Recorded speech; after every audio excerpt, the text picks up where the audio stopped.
கோயிலில் இருக்கும் திருவுருவச் சிலைக்கு பால், தயிர், மஞ்சள், இளநீர் போன்ற பொருட்களால் அபிஷேகம் செய்யப்படும். அப்படிப்பட்ட அபிஷேகங்களை காண்பது புண்ணியம் என்று கூறி பலர் இந்த அபிஷேகம் நடக்கும் நேரத்தில் தவறாமல் கோயிலுக்கு செல்வர். அதில் புண்ணியம் இருக்கிறதோ இல்லையோ, நிச்சயமாக நம் உடலுக்கு நன்மை இருக்கிறது என்று கூறுவேன். ஒரே கல்லில் 2 மாங்காய் அல்ல, 3 மாங்காய், அதாவது 3 பலன்கள் என்பதுதான் இந்த அபிஷேகம் செய்வதில் இருக்கும் பின்னணி. எப்படி என்கிறீர்களா? சொல்கிறேன்.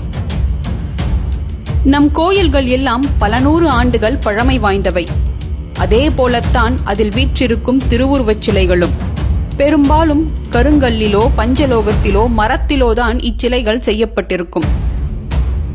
நாளடைவில் இந்த சிலைகள் சிதைந்து போகவோ அரித்து போகவோ வாய்ப்பு உள்ளது. இத்தகைய சேதங்களை கட்டுப்படுத்தி அந்த சிலைகளை பராமரிக்கவே அபிஷேகம் செய்யப்படுகிறது. அதற்காக பயன்படுத்தப்படும் ஒவ்வொரு பொருட்களின் பின்னணியிலும் ஒவ்வொரு காரணங்கள் இருக்கின்றன.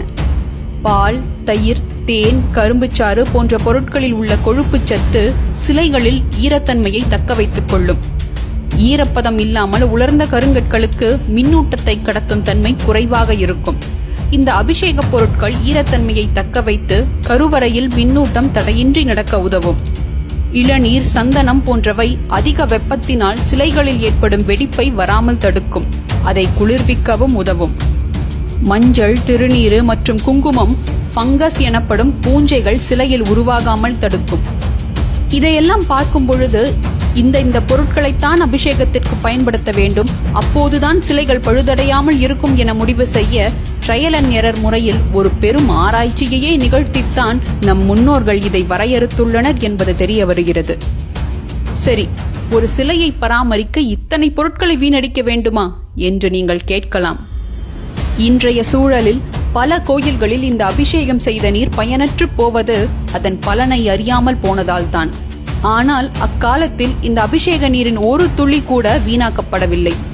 பழங்கால கோயில்கள் எல்லாவற்றிலும் அந்த கோயிலுக்கு சொந்தமான விவசாய நிலமோ கோயில் நந்தவனமோ அக்கோயிலை ஒட்டியே அமைந்திருக்கும். கருவறையில் இருந்து வெளியேறும் அபிஷேக நீர் ஒரு தொட்டியில் சேகரிக்கப்பட்டு கோயிலைச் சேர்ந்த அந்த நிலத்திற்கு எடுத்துச் செல்லப்படும். எதற்காக என்று யோசிக்கிறீர்களா? பால், தயிர், நெய், இளநீர், பஞ்சாமிர்தத்தில் இருக்கும் பழக்கலவை போன்றவை செடிகளுக்கு சிறந்த உரமாகும். கரும்புச்சாறு மண்ணை வளமாக்கும். மஞ்சள் ஒரு சிறந்த பூச்சிக்கொல்லி. இப்படி அபிஷேகத்திற்கு பயன்படுத்தப்படும் ஒவ்வொரு பொருட்களுமே விவசாயத்தையும் மண்ணையும் வளமாக்கக்கூடியவை. அதனால்தான் கோயிலை சுற்றி இருக்கும் நிலங்களில் விவசாயம் செழித்து இருந்தது. ரசாயனமில்லா இயற்கை விவசாயத்தில் உரமாக பயன்படுத்தப்படும் பஞ்சகவ்யம் இங்கே அபிஷேக பொருட்களின் பட்டியலில் இருக்கும் பெரும்பாலானவற்றின் கலவை என்பதை கவனித்தீர்களா? அடுத்து 3வது மாங்காய், அதாவது அபிஷேகத்தின் 3வது பலனையும் கூறுகிறேன். இந்த அவசர உலகத்தின் வேகத்திற்கு ஈடு கொடுப்பதற்காக ஓடிக்கொண்டே இருக்கும் நாம் ஒரு கட்டத்தில் வேலைப்பழு தாங்காமல் மன அழுத்தத்திற்கு உள்ளாகும் போது எங்காவது சுற்றுலா சென்று வரலாம் என்று யோசிப்போம். அப்போது நமக்கு உடனே நினைவிற்கு வருவது அருவி, கடல், மலை சார்ந்த இடங்கள்தான். நாம் எவ்வளவு அழுத்தத்தில் இருந்தாலும் ஒரு அருவியை காணும் போது, அதன் விஸ்வரூபத்தை தரிசிக்கும் போது மனம் அப்படியே காற்றில் மிதக்கும் இறகை போல ஆகிவிடும். இதே உணர்வுதான் கடல் சார்ந்த, மலை சார்ந்த இடங்களிலும் நமக்கு ஏற்படும். ஏன்? இயற்கையோடு நாம் ஒன்றுவதால் மகிழ்ச்சி அடைகிறோம் என்பது மேலோட்டமான காரணமாக இருந்தாலும், இவ்விடங்களில் இருக்கும் காற்று மண்டலத்தில் நடக்கும் விஞ்ஞான ரீதியான மாற்றங்களை நம் உடல் உள்வாங்கிக் கொள்வதால் தான் ஒரு விதமான புத்துணர்ச்சியை உணர்கிறோம். வாருங்கள், எப்படி என்று பார்ப்போம். அருவி விழும்போது நீரின் மூலக்கூறுகள் ஒன்றோடு ஒன்று கூடுகின்றன. ஆதலால் அங்கு இருக்கும் காற்று மண்டலத்தில் நெகட்டிவ் அயான்ஸ் எனப்படும் மின்னூட்டம் அதிகமாகிறது. நெகட்டிவ் அயான்ஸ் என்ற பெயரை வைத்து அது நம் உடலுக்கு கெடுதல் என்று யாரும் நினைத்து விட வேண்டாம்.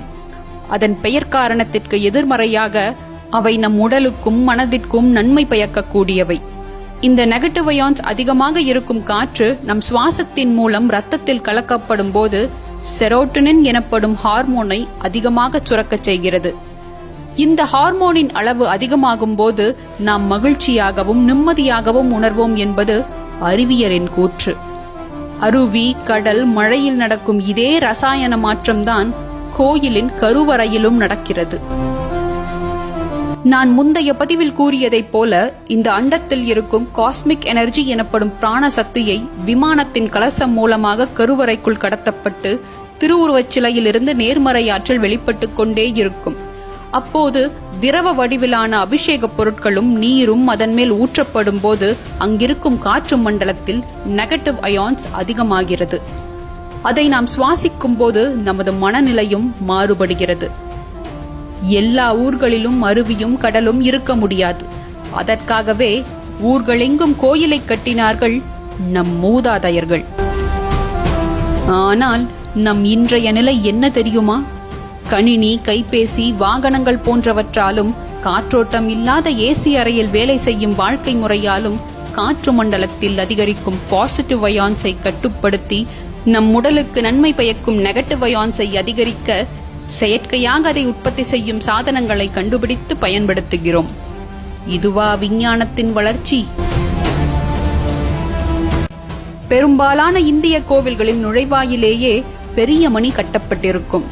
நாம் நுழையும் போது இந்த மணியை அடித்துவிட்டு உள்ளே செல்லுவோம். கோயில் மணிக்கு பின்னால் என்ன அறிவியல் ஒளிந்திருக்க முடியும் என்று நினைக்கிறீர்களா? வாருங்கள், இதை பற்றி விரிவாக பார்ப்போம். கோயில் மணிகள் சாதாரண உலோகத்தினால் செய்யப்படுவதல்ல. கேட்மியம், ஜிங்க், ஈயம், தாமிரம், நிக்கல், குரோமியம் மற்றும் மாங்கனீஸ் போன்ற பல உலோகத்தின் கலவையால் செய்யப்படுவது. கோயில் மணியை உருவாக்க பயன்படுத்தப்படும் உலோகங்களை அப்படியே கலந்து ஒரு மணியை செய்துவிட முடியாது. இந்த உலோகங்களை எந்தெந்த விகிதத்தில் சேர்க்கிறோம் என்பதன் பின்னணியில்தான் அறிவியலே அடங்கியுள்ளது. ஒவ்வொரு முறை மணி அடிக்கப்படும் போதும் ஒவ்வொரு உலோகத்தில் இருந்தும் எழுப்பப்படும் ஒளிகள் ஒன்றாக இணைந்து ஒரு தனித்துவமான ஒளி ஏற்படும். அதனால் மணி அடித்த அடுத்த நொடி கூர்மையான மற்றும் நீண்ட நேரம் நீடிக்கக்கூடிய சத்தம் எழும். இந்த சத்தம் 7 நொடிகள் வரை நீடிக்கும். இந்த தனித்துவமான ஒளியினால் நம் இடது மற்றும் வலது மூளையில் ஒற்றுமை உண்டாகி நம் மூளையின் செயல்திறனை அதிகரிக்கும்.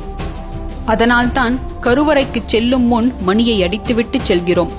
மேலும் நாம் வெளியிலிருந்து கோயிலுக்குள் நுழையும் போது பலவிதமான சிந்தனைகளும் வீண் பேச்சுக்களும் மனதில் ஓடிக்கொண்டே இருக்கும். இவ்வாறு இருக்கும்போது நம் மனதை ஒருமுகப்படுத்தி தியானிக்கவோ அங்கிருக்கும் நேர்மறை ஆற்றலை உள்வாங்கிக் கொள்ளவோ முடியாது. நம்மை இந்த எண்ணங்களின் பிடியிலிருந்து வெளிக்கொணர ஒரே வழி நமக்கு ஒரு அதிர்ச்சியை ஏற்படுத்துவதுதான். ஆதலால் தான் கோயில் மணியை அடித்த அடுத்த நொடி எல்லா எண்ண ஓட்டங்களிலிருந்தும் விடுபட்டு மனம் ஒரு சாந்த நிலைக்கு தள்ளப்படுவதை எல்லோரும் உணர்ந்திருப்போம்.